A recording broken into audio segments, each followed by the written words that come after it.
hands stooped, their fingers spider-like among the bolls of cotton. A shadowed agony in the garden. Against the sun's declining, figures moving in the slower dusk across a paper skyline. A lone, dark husbandman pursuing mule and harrow down the rain-blown bottomland toward night. A year later, he's in St. Louis. He is taken on for New Orleans aboard a flatboat. 42 days on the river. At night, the steamboats hoot and trudge past through the black waters, all alight like cities adrift. They break up the float and sell the lumber, and he walks in the streets and hears tongues he has not heard before. He lives in a room above a courtyard behind a tavern, and he comes down at night like some fairy book beast to fight with the sailors. He's not big, but he has big wrists, big hands. His shoulders are set close. The child's face is curiously untouched behind the scars, the eyes oddly innocent. They fight with fists, with feet, with bottles or knives. All races, all breeds. Men whose speech sounds like the grunting of apes.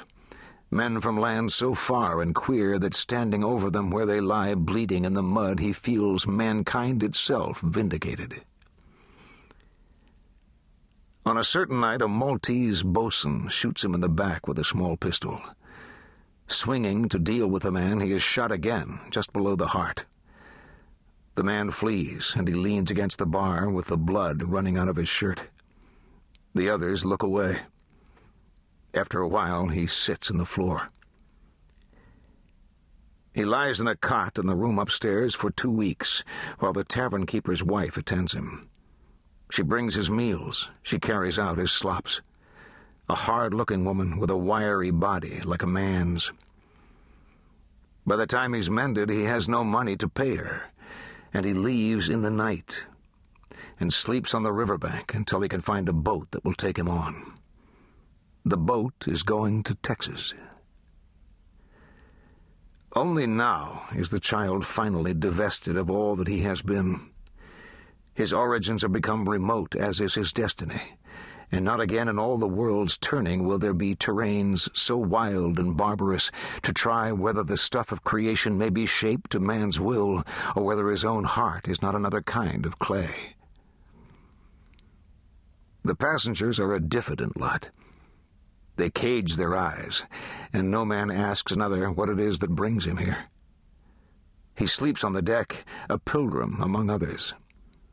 He watches the dim shore rise and fall, gray seabirds gawking, flights of pelicans coastwise above the gray swells.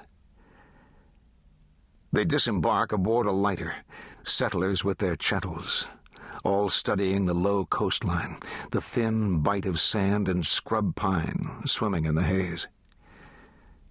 He walks through the narrow streets of the port. The air smells of salt and new-sawn lumber. At night, whores call to him from the dark, like souls in want. A week, and he's on the move again. A few dollars in his purse that he's earned, walking the sand roads of the southern night alone, his hands balled in the cotton pockets of his cheap coat. Earthen causeways across the marshland, egrets in their rookeries white as candles among the moss. The wind has a raw edge to it, and leaves lope by the roadside and skelter on in the night fields. He moves north through small settlements and farms, working for day wages and found. He sees a parricide hanged in a crossroads hamlet, and the man's friends run forward and pull his legs, and he hangs dead from his rope while urine darkens his trousers. He works in a sawmill. He works in a diphtheria pest house. He takes as pay from a farmer an aged mule, and to back this animal in the spring of the year 1849, he rides up through the latter-day Republic of Fredonia into the town of Nacogdoches.